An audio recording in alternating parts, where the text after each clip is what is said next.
Hey, what's up guys, this is Guy here with KBTrainings. Welcome to this new video where I'm going to show you the installation of this TS-364. This is a NAS from QNAP, and thank you to QNAP for sending me this NAS. Right now I have an old NAS that I've been using for a couple years now.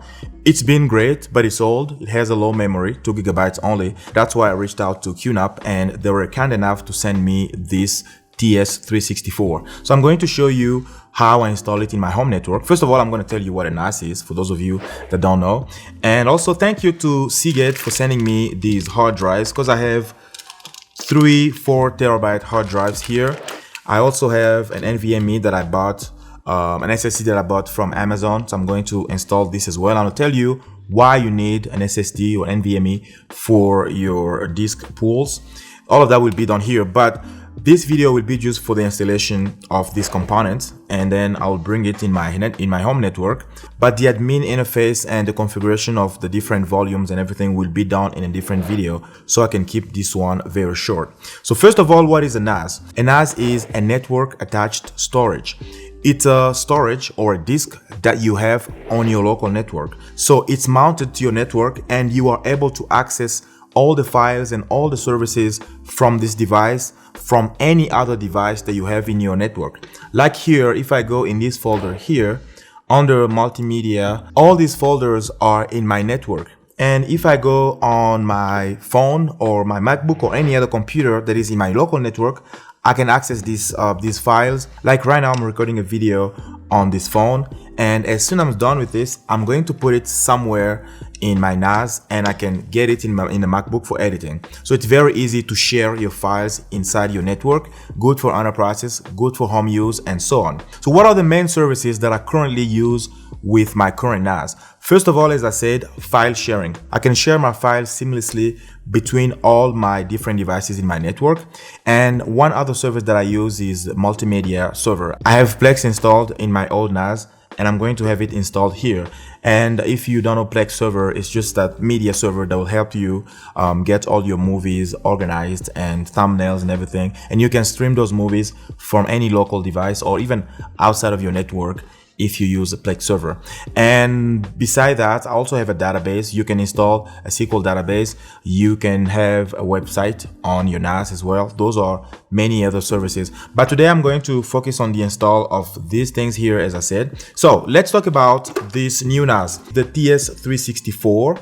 This is one of the new models from QNAP. This one here comes with a 4-core Intel Celeron processor, and you have 4 GB by default when you buy it, but you can upgrade all the way to 16 GB of RAM. And I do have some replacement here. I'm going to show you how you can upgrade the RAM on this NAS here. It's being advertised as a 3-bay NAS, but actually it's a 5-bay because you have 3 bays for hard drives and 2 bays for NVMe or SSDs. So that's something that you need to keep in mind. And I'm going to show you how you can use this to accelerate the reading and the writing speed of your different volumes that you have on the device. And in the back, of course, we have a 2.5 gigabit per second Ethernet port. We have 2 USB port, very fast speed, and we have an HDMI port here. In front, we have this different lights depending on what you're looking at. You have network, you have utilization, and the different disks, 1, 2, and 3, and the 2 M.2 disk or NVMe 1 and 2 here. We have the power button and the copy button. So you can put or connect the storage here and just do a click to copy everything in your disk that you have connected. So when you unbox this device, inside the box you have, of course, the device itself, and you have an Ethernet cable, and you also have the power cable that I have here. It's already connected, so I'm ready to power on this device after installing these hard drives. So the device itself looks very good, small, light, of course, without discs. So maybe after putting all the discs on, it's going to be much heavier. But yeah, let's go ahead and install the hard drives that we have here, and then we're going to connect it to our network and see how it does. So first of all, we have the QNAP TS-364. I'm going to open it very soon. And I have my 3 hard drives that were sent to me by Seagate. Thank you. I'm going to install these as well.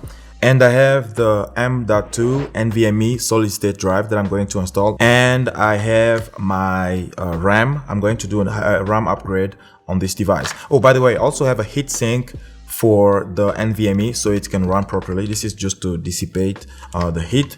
So let's go ahead and open it and we can see the inside and everything.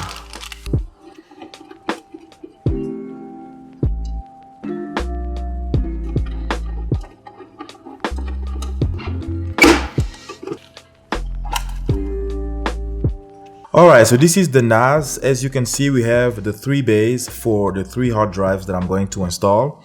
And if you look down here, you can see the slot for the NVMe SSD. First is here, the second is there.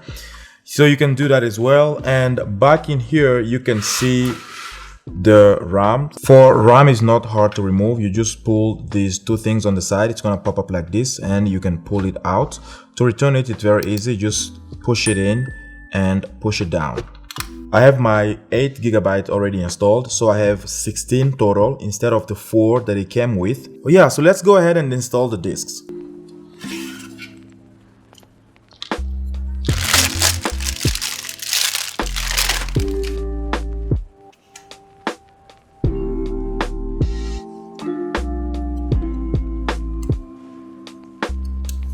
So now I'm going to install this heatsink and I'm going to install my NVMe disk before putting the hard drives in.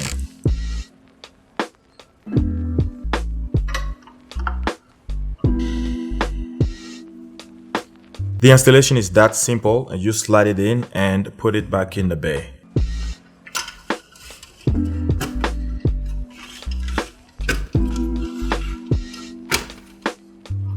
Alright, so now I have my 3 hard drives installed, I have the NVMe installed, and I have my RAM upgraded. So I'm going to replace the cover, power on the NAS, and connect it to my home network.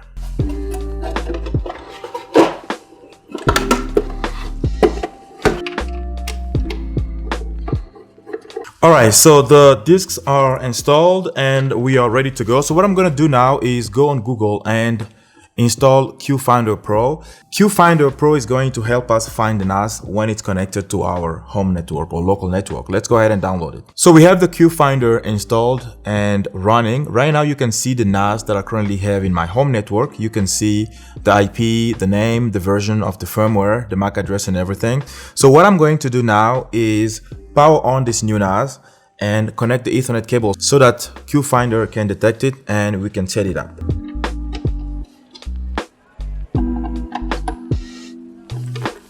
Alright, as you can see, we have the new NAS detected in QFinder and I can access the admin page of the NAS at this address here. I can just double click on it and by default the username is admin and the password is the MAC address of the NAS. Let's go ahead and get into it.